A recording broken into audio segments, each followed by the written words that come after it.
Bien, pues algunas cositas para que los que no conocen a Monseñor aprendan algunas cositas. Presentemente, como hemos dicho, él es el arzobispo de Santiago de Chile y es, como que dice, hace poquito, en octubre apenas del año pasado, 2023, fue asignado y tomó posesión en diciembre, ¿verdad?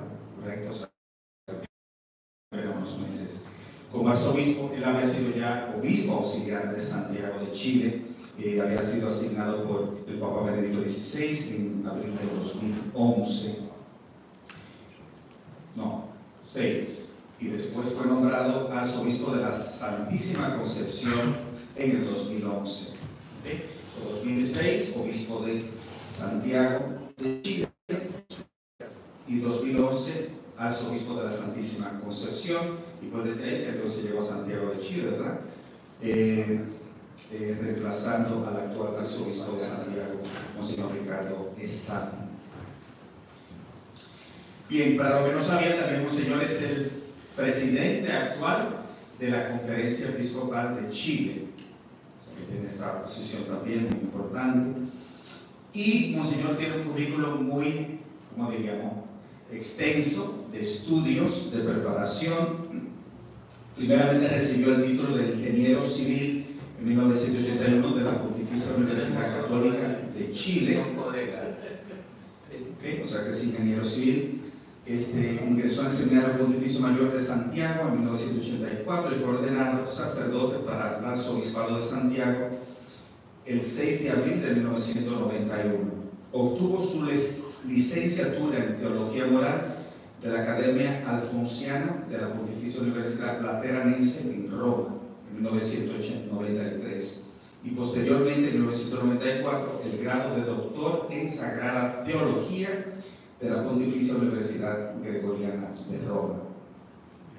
Luego, en 1998 fue otorgado el grado de Máster en Bioética por el Instituto Juan Pablo II de la Pontificia Universidad Lateranense. Fue profesor de Teología Moral en el Seminario Pontificio Mayor de Santiago y de la Facultad de Teología de la Pontificia Universidad Católica de Chile desde 1995. Y en 1997 fue profesor de Antropología Teológica y de Bioética y Magisterio de la Iglesia en la Facultad de Medicina de la Pontificia Universidad Católica de Chile. Y para mí, como Monseñor trae esa parte, ese aspecto muy importante de la bioética, el conocimiento bioético y antropológico que es tan importante hoy en día, aparte de su posgrado en teología y también en teología moral.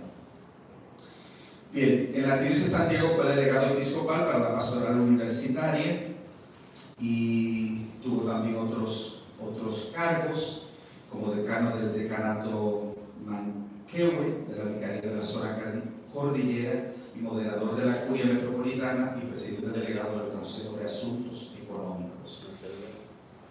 Y bien, para terminar, desde el año 2001 es miembro de la Pontificia Academia para la Vida del Ministerio de la Santa Sede.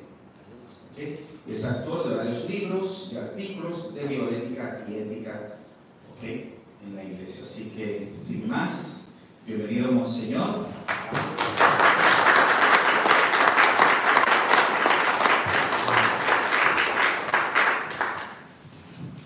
Esta va a ser una reunión muy especial porque primera vez que almorzamos y después tenemos la reunión. Normalmente la reunión es después del almuerzo, así que estamos todos de muy buen ánimo. Es una comida exquisita que preparó, yo agradezco a las personas que nos han preparado esta comida exquisita. Y también se produjo un impasse porque don Mario Valés, un amigo común, me invitó a tener esta conversación, me dijo él, y cuando llegué aquí me di cuenta que era una conferencia, y yo tenía entendido que la conferencia era en la tarde, a las 7 de la tarde. Pero efectivamente estamos viviendo tiempos de turbulencias y quisiera contarles mi experiencia, que tal vez nos puede ayudar. El superior de los jesuitas estuvo en Chile hace unos 10 años atrás, el padre Alonso, y él dijo algo que a mí me pareció muy interesante. Dijo que los sacerdotes teníamos la tentación de estar dispersos, desconcentrados de lo que es nuestra visión original y originaria. Y con el tiempo nos va pasando eso. Y a todos nos pasa, y a mí también. Uno compara cuando entra al seminario, la ilusión con la que entra al seminario, y después cuando van pasando los años, lo que va pasando, los temores, los miedos, las tentaciones, con un mundo que va cambiando y comienzan las preguntas muy fundamentales. Todos sabemos que lamentablemente hay deserción de sacerdotes jóvenes, lo sabemos eso. Sabemos también que hay algunos sacerdotes que han tenido que dejar el ministerio porque tenían serios problemas morales, lo sabemos. Pero hay una gran cantidad de sacerdotes que queremos vivir nuestra vocación, la queremos vivir con fuerza, con alegría, pero nos damos cuenta que el mundo cambió. Hay un escritor latinoamericano, Benedetti, que decía algo muy interesante, decía lo siguiente: teníamos todas las respuestas listas, teníamos listas todas las respuestas, y sucede que cambiaron las preguntas. Teníamos las respuestas listas, las preguntas cambiaron y nosotros nos quedamos sin nada. Interesante eso. Y por lo tanto tenemos que volver a la fuente. Y la fuente es una sola. Por ejemplo, yo llegué temprano y he podido saludarlo a cada uno de ustedes, y todos los que estamos aquí tenemos historias muy distintas, pero muy distintas. Provenimos de países distintos, de familias distintas, de historias distintas, de llamados vocacionales distintos. Algunos habrán sido en el colegio, otros en la parroquia, otros en la familia, otros en la universidad, otro con un amigo. Pero nos une un vínculo muy profundo, que es el vínculo del bautismo, la fe y la ordenación sacerdotal, y sobre todo la misión, sobre todo la misión. Y siempre tenemos que volver a la misión, siempre. Tenemos que volver una y otra vez a la misión. ¿Cuáles son, en mi opinión, los grandes cambios que se han producido en la cultura? Voy a profundizar más eso en la tarde con los laicos. Todos los que estamos aquí aprendimos en el seminario la teología basada en la ley natural. Es decir, nosotros partimos de la base que hay una naturaleza humana que, herida por el pecado, que requiere redención, y esa naturaleza humana nosotros la reconocemos porque es una creación de Dios, la potenciamos para que se desarrolle en plenitud. Y tenemos normas claras, por ejemplo, enseñanzas claras en relación al matrimonio, lo entendemos como el hombre y la mujer, entendemos claramente que los hijos son una bendición porque son un llamado de Dios, entendemos que tenemos una vocación a la santidad, podemos distinguir en virtud de esta ley natural, la ley moral natural, lo que es el bien y lo que es el mal, y vamos viendo la realidad y hacemos un juicio respecto de ella. Eso hoy día está cuestionado. Hoy día ya no es la realidad que nos cuestiona, sino que es el emerger de la subjetividad del individuo, el emerger de la subjetividad que se convierte como valor absoluto. Y por lo tanto, cada uno tiene su propia verdad, de acuerdo al sentir, de acuerdo a las condiciones, y eso va cambiando en la medida que van cambiando las circunstancias. Y aparecen nuevas formas de vida. Ya no se habla de la familia, todos nosotros cuando hablamos de la familia entendíamos que era la familia, un hombre, una mujer, hijos, que se comprometían para toda la vida. Hoy día se habla de muchos tipos de familia, etc. Junto a eso, yo veo que hay un gran debilitamiento de la esperanza. Yo he pensado mucho por qué a los jóvenes les cuesta comprometerse. Todos sabemos que tenemos crisis vocacionales, todos sabemos que hay menos vocaciones en los seminarios, sabemos que hay menos vocaciones en la vida religiosa, etc. Pero también hay menos vocaciones matrimoniales, mucho menos. Por ejemplo, un párroco contaba que en su parroquia habían 100 matrimonios al año, es decir, prácticamente uno cada semana, 2 al mes, 3, 4 al mes, y hoy día con suerte hay 1 al mes.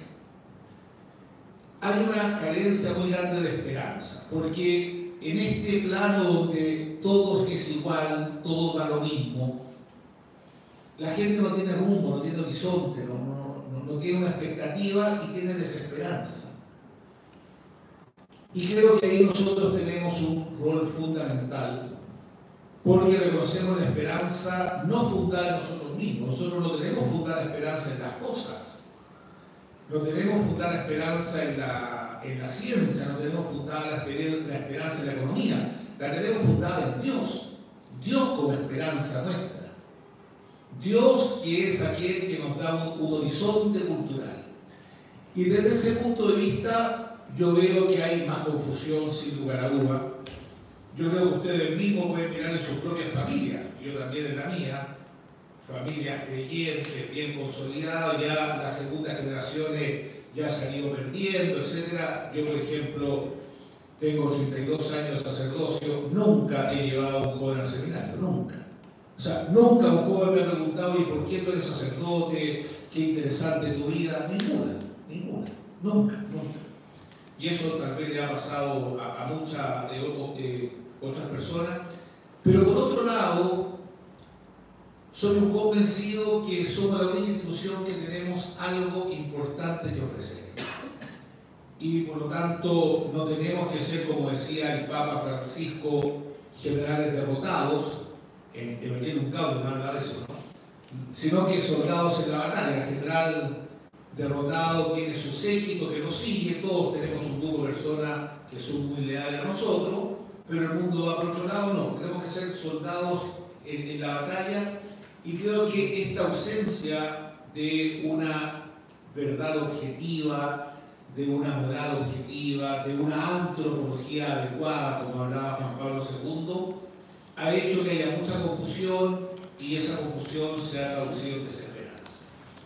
Y nosotros tenemos que volver a hablar de la esperanza cristiana. Y la esperanza cristiana, en mi opinión, tiene 3 elementos que son fundamentales. El primero, que nosotros sabemos de dónde venimos. Por eso que Juan Pablo II, en su catequesis de los miércoles, hablaba de volver al misterio de la creación. Nosotros no somos fruto de la casualidad, no somos fruto del azar, somos fruto de un acto creador de Dios. Dios no nos ama porque nos crea, no. Dios nos crea porque nos ama. La razón última de la existencia del ser humano es el amor. Y hoy día hay una carencia urgente, la carencia del amor, la ausencia del amor. Los jóvenes, yo no sé cómo es aquí, pero en mi país, los jóvenes se sienten solos. Chile es un país que económicamente ha crecido mucho. En 40 años ha tenido un crecimiento económico muy grande, pero los jóvenes se sienten cada vez más solos. Y volver al misterio de la creación. Tú no eres un número, tú no eres un consumidor, tú no eres un cliente, tú eres un hijo de Dios. Y eso tenemos que recalcarlo mucho. Y Dios te quiere. El segundo aspecto es el aspecto ético. Dios te quiere para algo. Es decir, volver al tema de la vocación. Eso hoy día está muy perdido porque las exigencias económicas son tan grandes de las personas, están tan exigidos económicamente, que asocian lo verdadero a lo útil, lo bueno a lo útil, pero no siempre lo útil es lo bueno. Entonces, volver a reconocer que tenemos una vocación y que nuestro actuar, nuestro ser, está orientado a desarrollar esa vocación. Mucha gente estudia o trabaja obligadamente en cosas que no le interesan, que no le gustan, por razones económicas, por razones sociales, y por eso que hay tantas personas que sufren mucho en su vida, porque no encuentran plenitud en la vida. Y la plenitud de la vida es hacer la vocación, el llamado de Dios en nuestra vida. Y de eso se habla poco.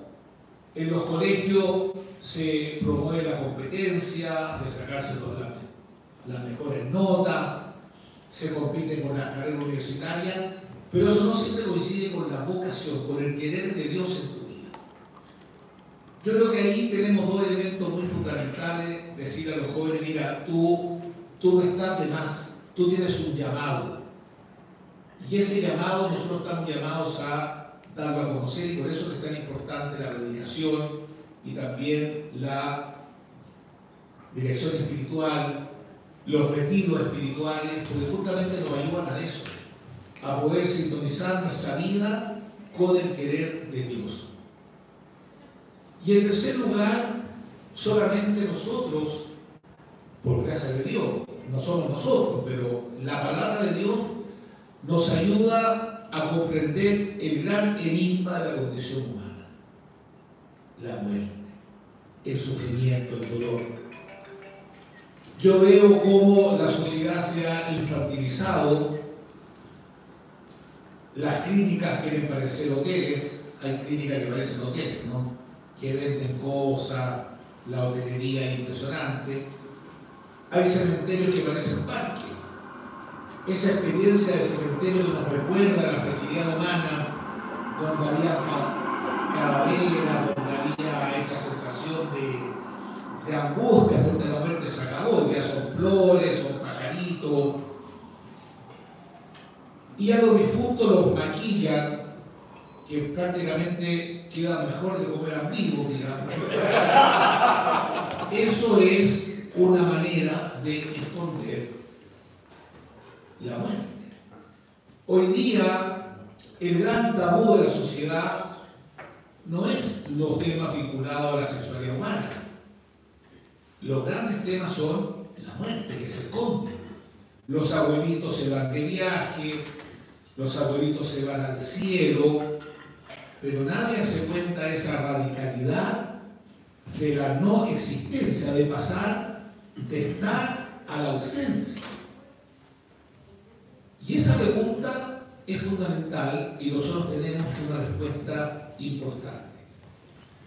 Estas turbulencias, como decía, a nosotros nos han resultado difícil, porque ya no es ese ateo convencido que se enfrentaba a la iglesia. Ese era un proyecto interesante de diálogo universitario, de diálogo social, enfrentarse con el no creyente, militante respecto respecto a la existencia o no de Dios. Hoy día es mucho peor. Hoy día es la indiferencia religiosa. La indiferencia religiosa. Y ahí nosotros tenemos que cuidar celosamente esas tres respuestas.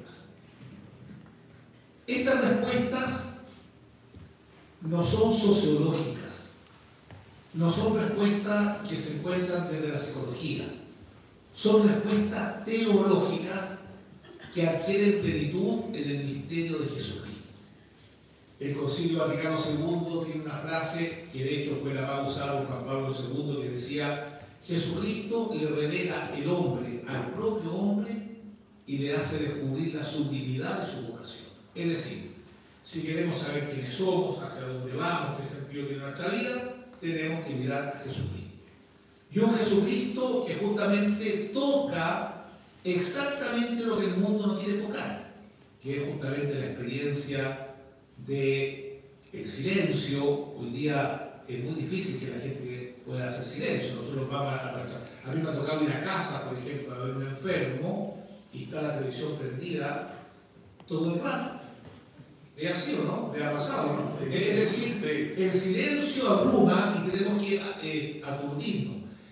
La gente tiene que salir, estar con otros. Ese silencio hiere.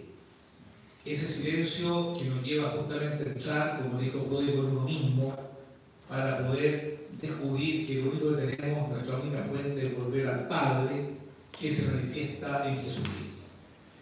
Y por eso, cuando nosotros empezamos a ver los programas pastorales, siempre hacemos reuniones, ¿no? Parroquiales, reuniones de canales, reuniones diocesanas, en todas partes del mundo, lo mismo para ver los planes pastorales. Y nos damos cuenta que lo primero y lo más fundamental es el anuncio explícito de Jesucristo. Eso es lo más fundamental. Porque mucha gente puede pasar que vaya a la parroquia porque se siente sola, porque quiere encontrar gente, porque son lugares en general sanos, pero no necesariamente significa que tuvo un encuentro con Jesucristo, un encuentro que cambia la vida. Eso yo creo que es lo más fundamental. Y para eso tenemos que nosotros mismos hacer el esfuerzo de tener más profundidad espiritual. La tentación nuestra de terminar siendo funcionarios, yo en la prédica, cuando asumí como arzobispo Santiago, la pueden ver, está en YouTube, yo dije que para mí el gran dolor que tengo en estos 32 años sacerdocio, 33 ya, es que para muchas personas soy un mero proveedor de servicios religiosos. Alguien muere, un funeral. Quinceañera, una actividad religiosa, pero que no necesariamente toca la vida.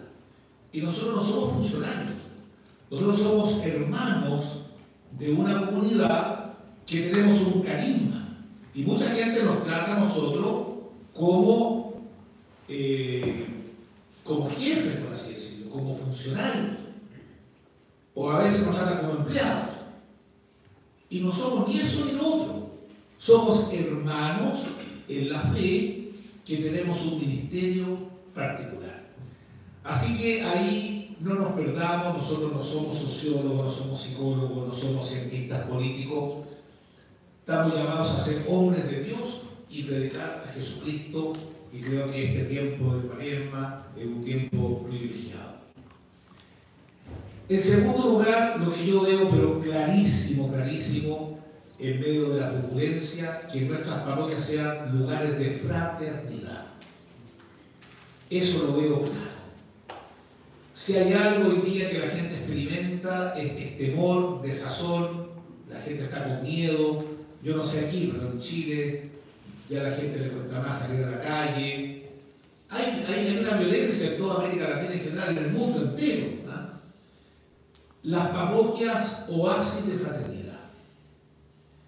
No le demos espacio en las parroquias a las personas violentas, agresivas, que hablan mal de otros, que generan malos ambientes. Tenemos que hablar con ellos. Este no es el camino. Aquí no se compite por un puesto, por un cargo. Aquí venimos a compartir la vida, la fraternidad. Y a veces nos cuesta mucho. De hecho, el Papa Francisco, que es argentino, conoce nuestras realidades parroquiales, tiene en el número 100 de Evangelium Gaudium, él decía que a él le daba mucha tristeza ver comunidades totalmente divididas. Comunidades divididas. Y decía, si nosotros estamos divididos, ¿a quién vamos a convencer? ¿A quién vamos a llevar? Cuidemos mucho la fraternidad. Por eso, para mí ha sido muy grato estar acá. Esto es un ambiente fraterno, sin lugar a dudas, como he sido acogido. Yo eso lo veo con mucha fuerza. Y en tercer lugar, una iglesia que sirve.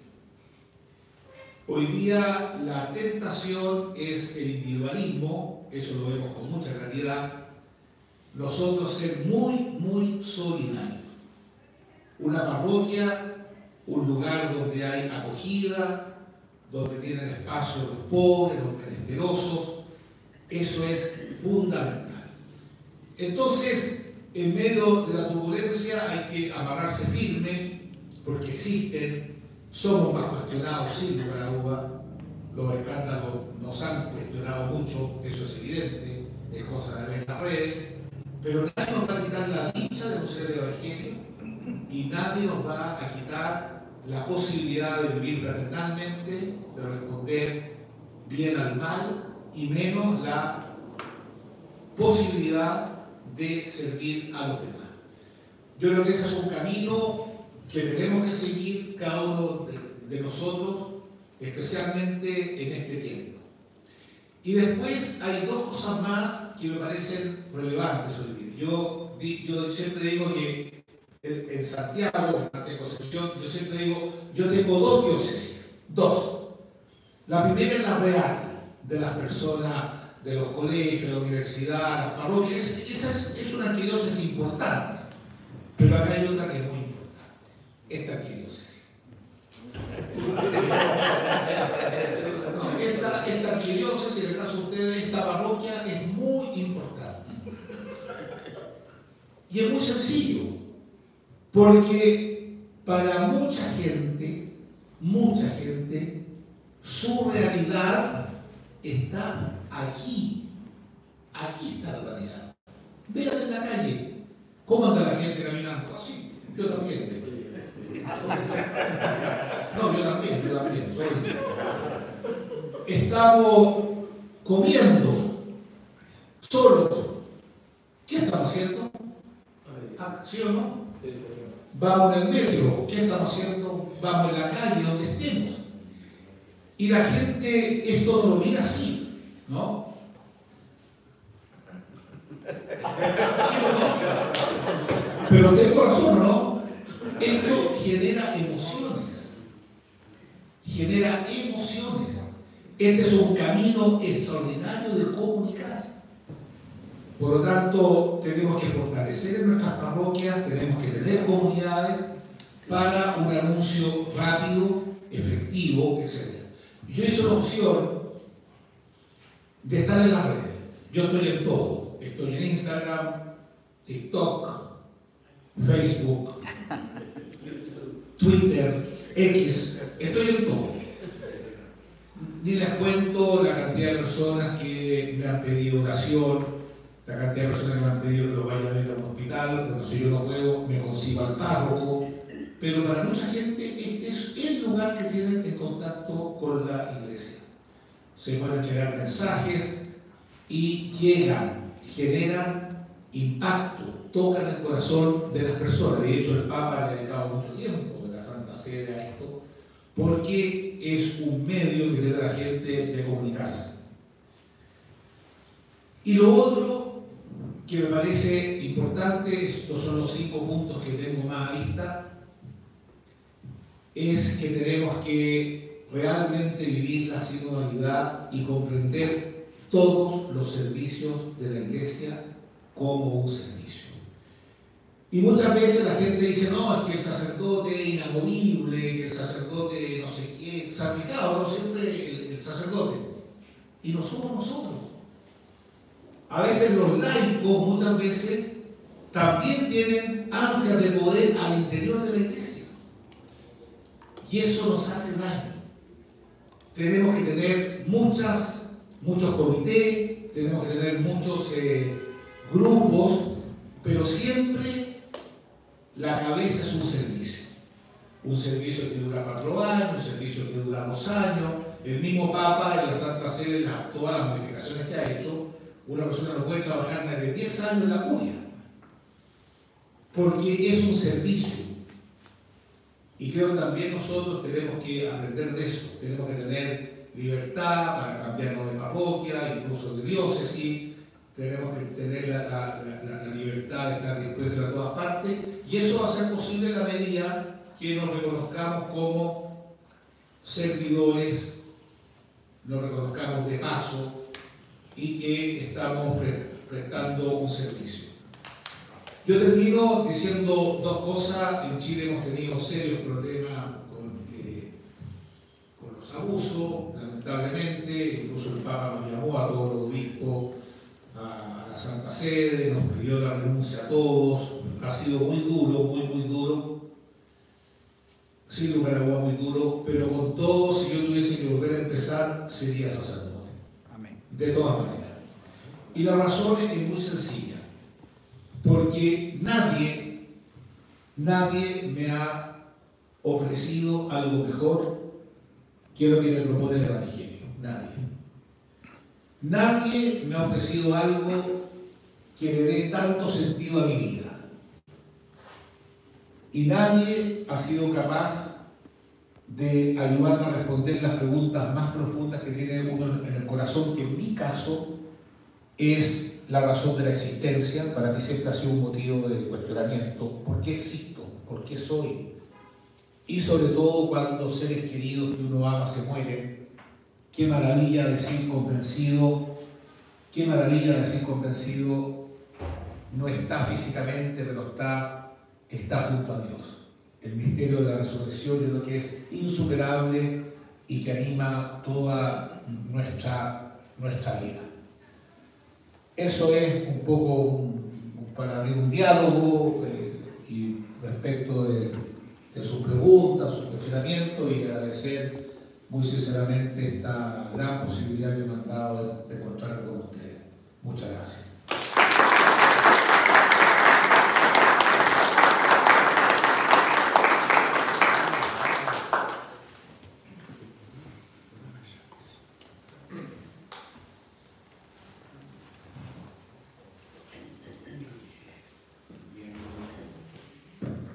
Muchísimas gracias, Monseñor, por esas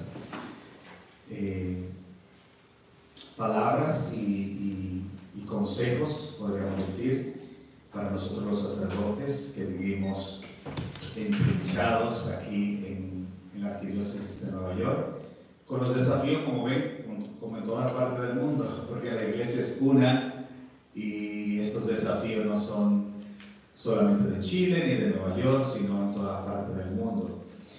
Hay dos cositas que quizás no están ligadas exclusivamente a lo que dijo, pero que quería que diera quizás alguna luz por su formación bioética. Y fue dos cosas que pasaron, una hoy y la otra ayer, como usted dijo en los medios sociales. Una fue la noticia hoy en un estado de aquí de Nueva York, que la Corte Suprema de ese estado dijo que, ¿sí lo oyó? Que los embriones frisados son personas. Y a mí me impactó. O sea, cuando se habla tanto de que no es persona, pero yo estaba pensando como son la gente, cuando quieren sus derechos, dijeron, no, esos embriones, como son importantes para nosotros, están frisados, tengan años, son personas. Lo declaró la Corte Suprema de ese estado. Eso es impactante para hoy en día, como están las cosas. Y lo segundo fue ayer, de que alguien me envió un video y dijo, porque nosotros yo creo que no hemos acostumbrado a ese lenguaje de lo que llamamos la asignación de sexo. Y habló una doctora de 41 años y más, refutando eso, y me pareció, porque yo nunca lo había pensado hasta ayer, que dijo, nosotros no asignamos el sexo, porque el sexo ya está desde la concepción. Pero lo que yo caí en la cuenta es cómo ya nosotros nos hemos acostumbrado a ese lenguaje. De que, ¿qué sexo le asignaste? ¿O qué sexo nos han metido eso? Y esta doctora dijo, no, esto no es así. Nosotros venimos con el sexo, pero se habla mucho este lenguaje hoy de asignación del género, del sexo. Entonces, hablando parte de la confusión, que no está hablando del embrión de persona, y de esto, cómo también nosotros poder hablar de esa situación. Muy bien, bueno. Parece que vamos a tener que organizar un seminario de bioética, un par de días así bien trabajados, porque los dos temas dan para un seminario de bioética, pero voy a responder. A mí no me gusta usar el concepto de persona, porque es un concepto que parte de la teología y que ha sido muy manipulado. Yo prefiero hablar de ser humano. Y efectivamente el embrión es un ser humano. Un ser, y lo opuesto al ser, creo que es la nada, ¿sí o no? Y es un ser. Lo opuesto al ser es la nada, es un ser.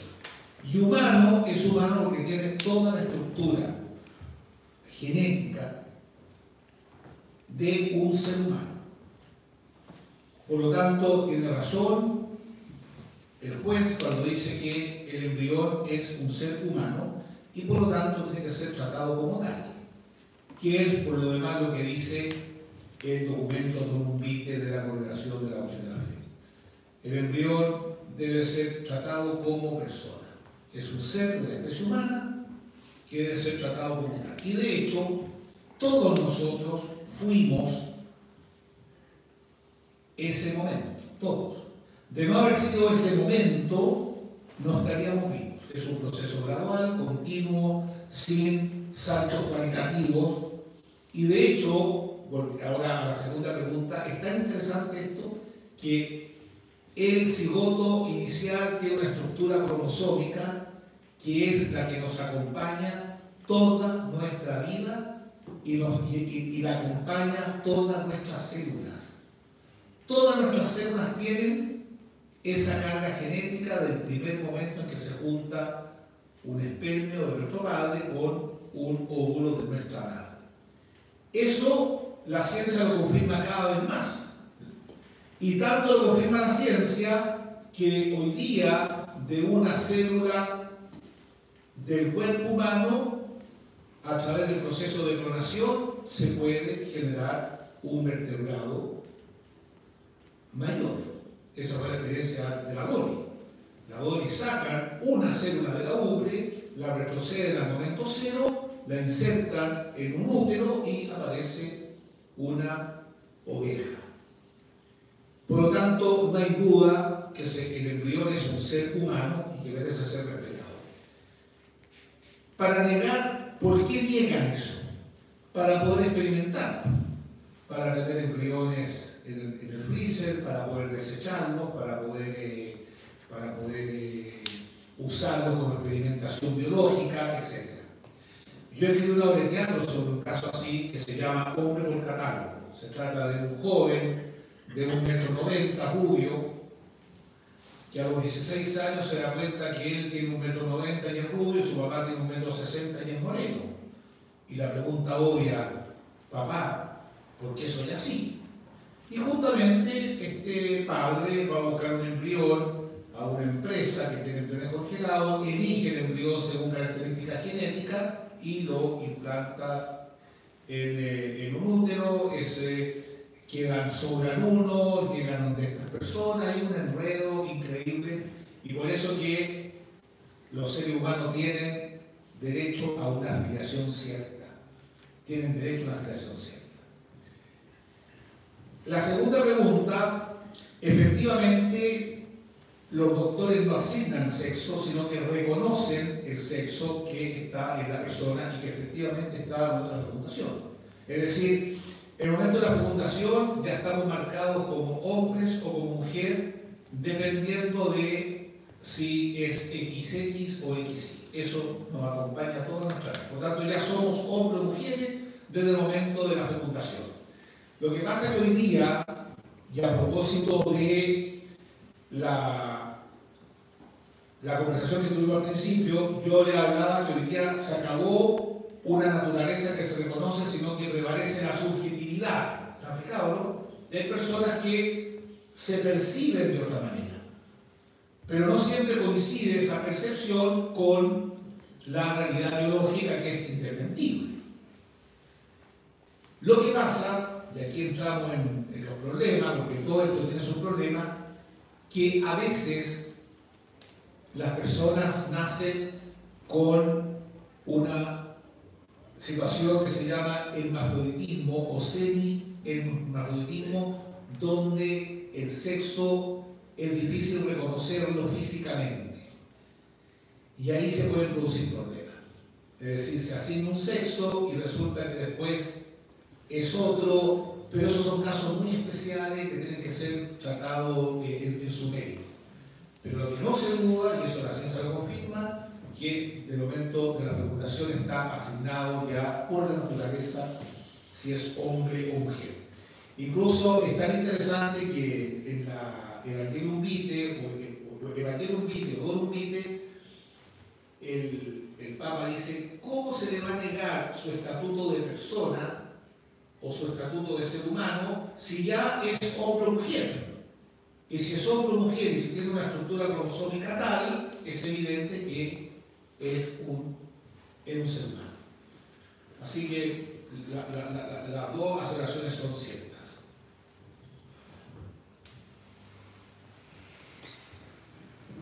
¿En alguna otra inquietud, pregunta? Aprovechen el momento.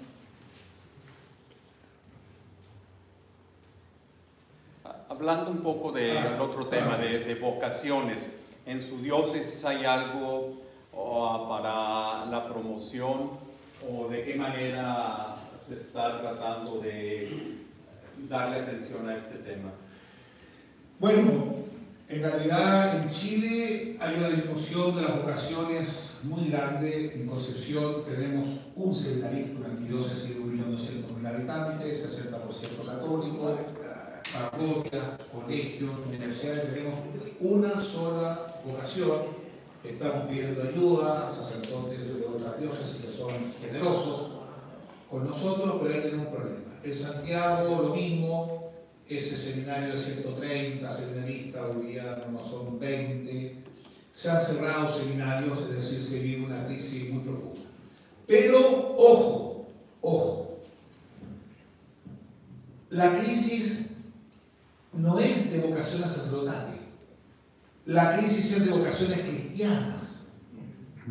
Porque si en Chile los jóvenes se casaran y ninguno quisiera ser sacerdote, yo diría que hay algo raro, pero tampoco quieren casarse. Es decir, es una crisis de compromiso.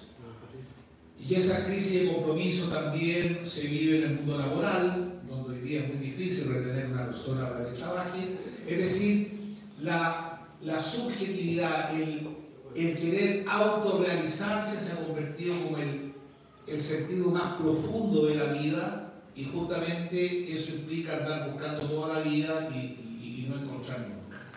Esa es la verdad. Es una búsqueda eterna, y yo creo que eso no es el querer de Dios, y yo tengo esperanza que la gente al final se da cuenta que no es el camino. Pero tenemos una crisis. Y otra cosa también, yo no creo en el tema de las vocaciones sacerdotales en estrategias de marketing. No, yo no creo eso de poner el letrero, quieres ser sacerdote, inscríbete ya, ahora. Dale ahí, venga, ahora, ya. Si quieres ser feliz, entra al seminario ya, ahora. Yo eso no creo nada. Yo no creo nada. De hecho, se han hecho intentos de ese tipo hace años atrás en algunas diócesis en Chile, la verdad que no hubo resultado. Este es un tema de llevar a los jóvenes a que se encuentren con Dios. Por eso es importante la dedicación, es importante el testimonio que nosotros demos, llevar a los jóvenes al servicio pastoral, y también la familia es fundamental. Yo creo que en general las familias quieren sacerdotes para matrimonio, bautizo, confesión, qué sé yo. Quieren, pero no quieren que su hijo sea sacerdote. Como decía mi madre, los católicos quieren sacerdotes de la casa del vecino. Y ahí se produce un problema. Entonces, yo creo que nosotros tenemos, yo se lo digo con mucha libertad, nosotros tenemos que reivindicar el valor del sacerdocio. Tenemos que reivindicarlo. Y eso implica un testimonio claro de vida espiritual, un testimonio claro de vida de servicio, de fraternidad y sobre todo una confianza ilimitada en Dios. Lo que pasa que estamos en un mundo tan confuso, tan individualista, que también nos puede pasar que tengamos miedo nosotros y empecemos a buscar nuestras propias seguridades. Y eso lamentablemente atenta contra el ministerio. Entonces ahí hay un tema. Yo tengo una teoría, yo creo que lo que nos falta en la iglesia hoy día, en todas partes, son santos. Nos falta un buen santo que nos anime a todos, y a mí también. Testimonios claros, heroicos.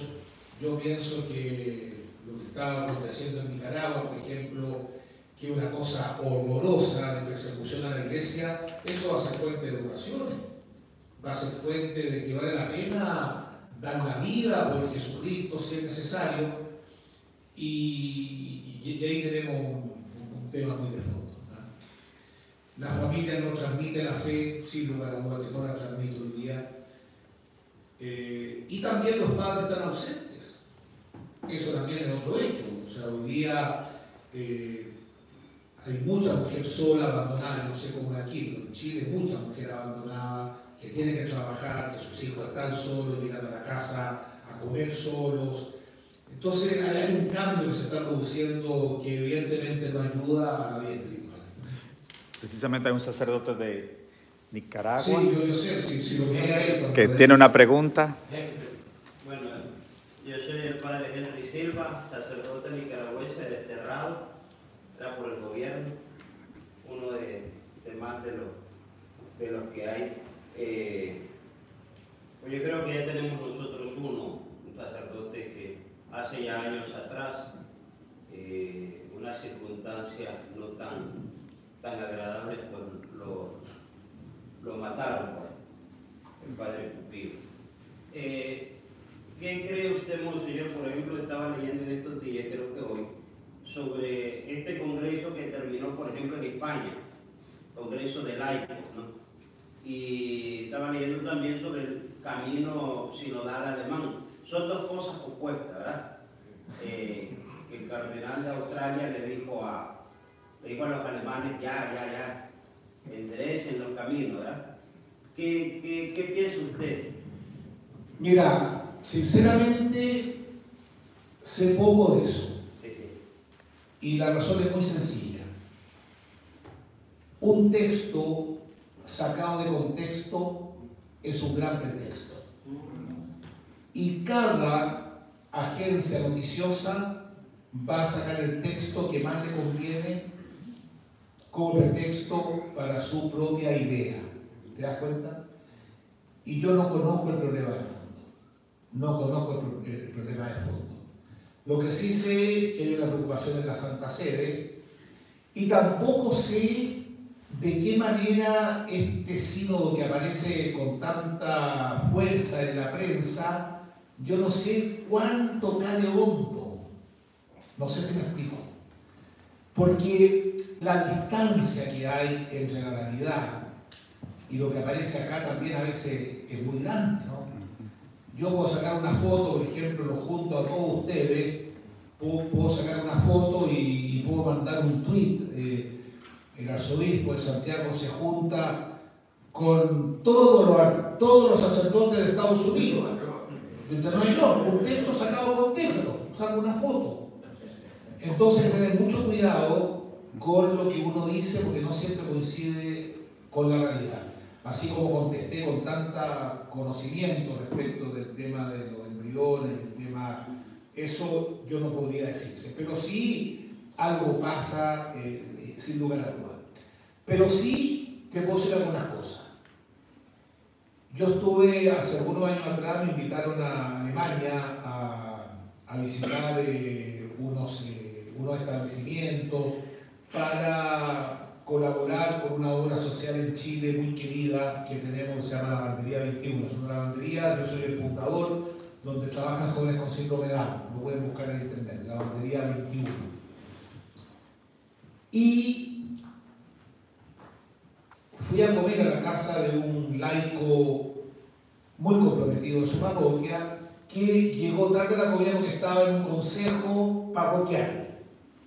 Y en el consejo parroquial estaban decidiendo si la parroquia se juntaba con otras. Y un hombre bien culto me dijo lo siguiente: en los años 60 eran 5 sacerdotes por parroquia. Hoy día son 5 parroquias por sacerdote. O sea, esa es una crisis muy profunda. Y el cardenal de Utrecht, el cardenal Eijk, arzobispo de Utrecht y cardenal holandés, me contaba que en su diócesis 50% de las parroquias están cerradas y están dedicadas a otras cosas y no al culto. Y él ve que hay restaurantes, hay esto, otro, bibliotecas, librerías, salas de eventos, etc. Entonces, evidentemente que la iglesia alemana, la iglesia holandesa, se está haciendo cuestionamientos muy, muy profundos. Pero la pregunta tuya en concreta respecto del vínculo con Roma, yo no sé exactamente lo que pasa ahí. No, sería irresponsable dar una opinión.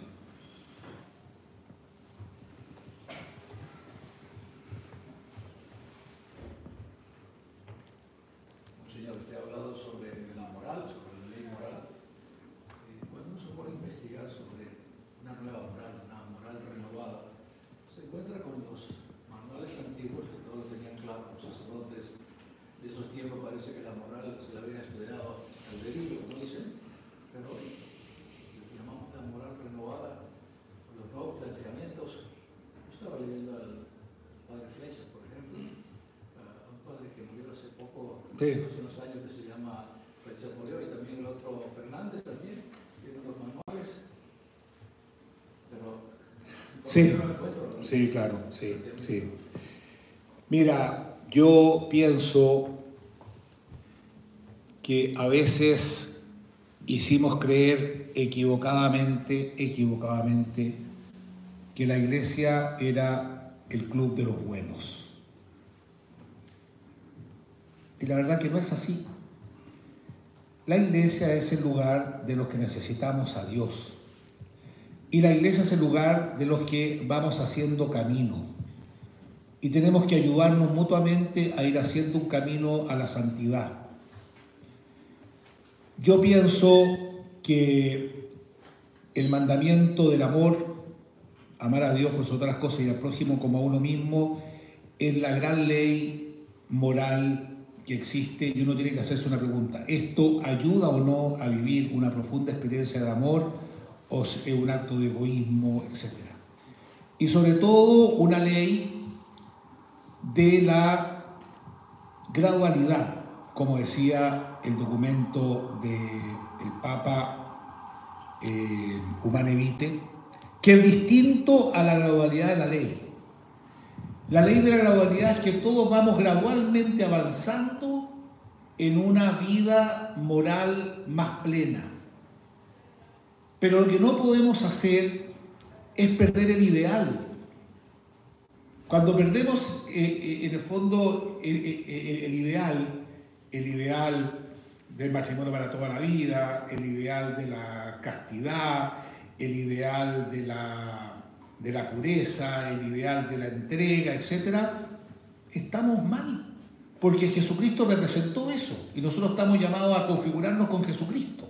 Lo que pasa es que en virtud del pecado original, eso tenemos que hacerlo un camino. Por eso que Santo Tomás dice lo siguiente. Santo Tomás dice: la promesa sigue vigente. La promesa sigue vigente después del pecado original, pero ese bien, usa una palabra que es muy interesante, es un bien arduo.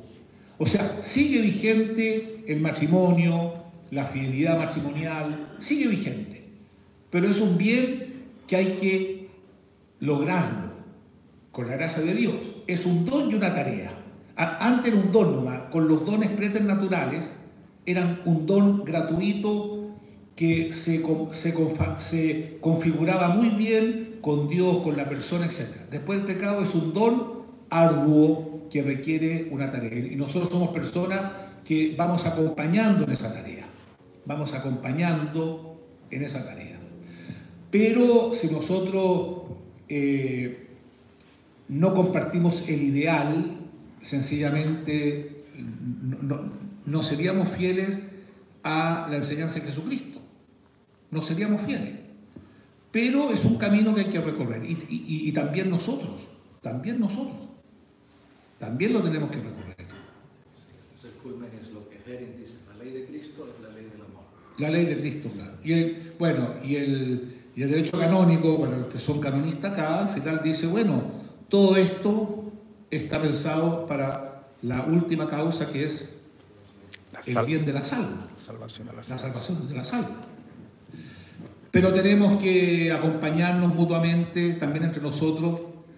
Tenemos que generar fraternidades muy sinceras para ayudarnos a ir creciendo en esa experiencia profunda que es justamente el sacerdocio de Jesucristo, que es dar la vida.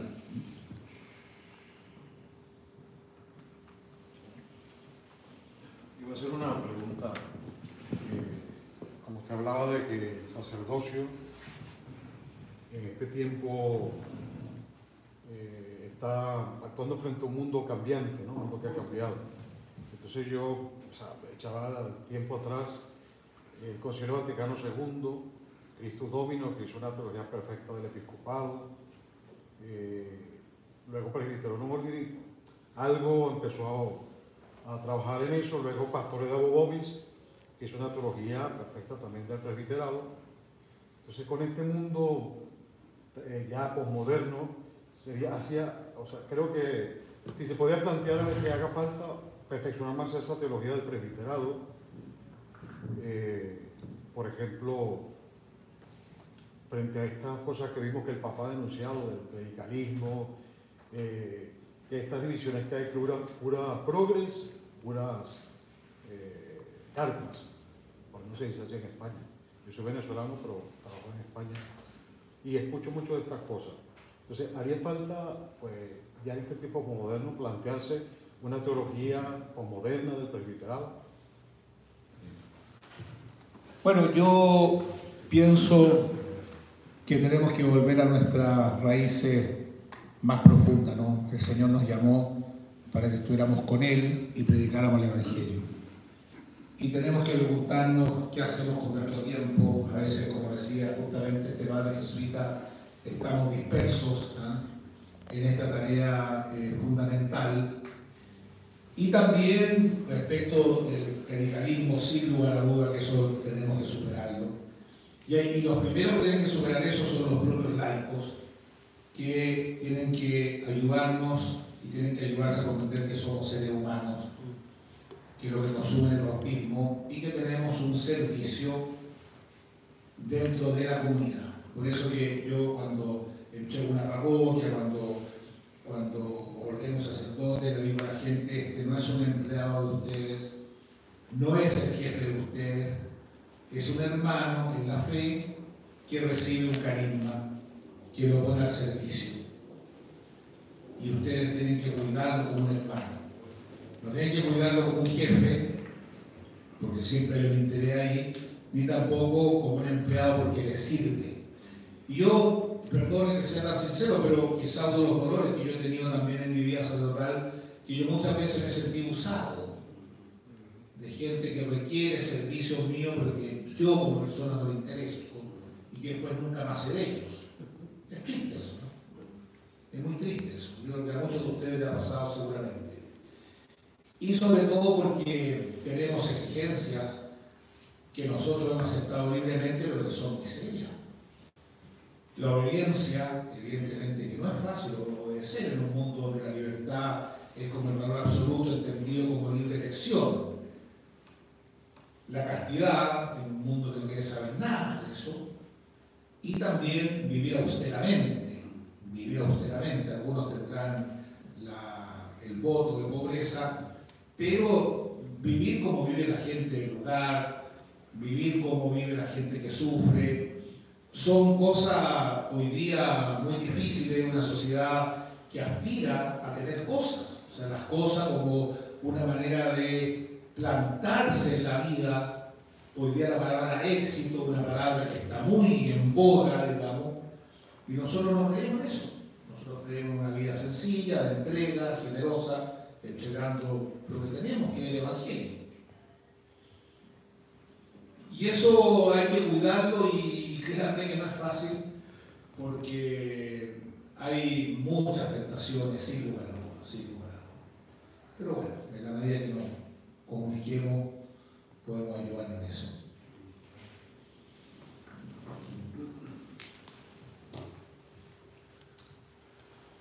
Muy bien. ¿Alguien más tiene alguna inquietud, pregunta? Para ir terminando. Aprovechen.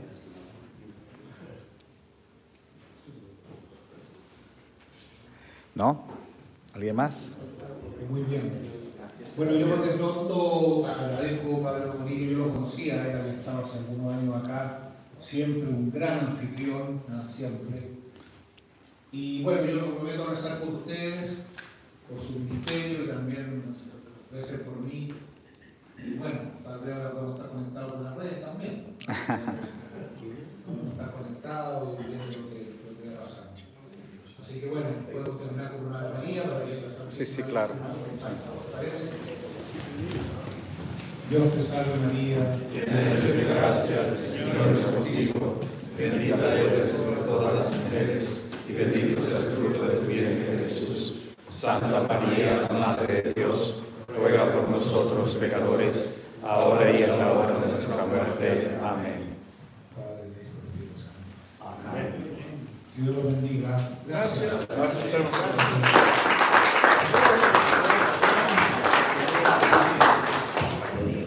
Bien, pues muchísimas gracias a Monseñor Giovanni nuevamente por compartir su experiencia de tantos años como obispo.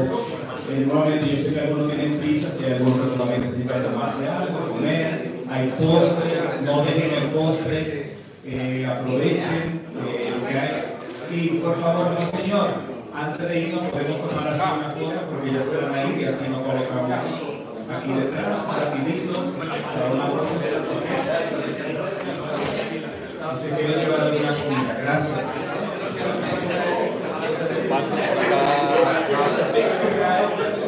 Picture.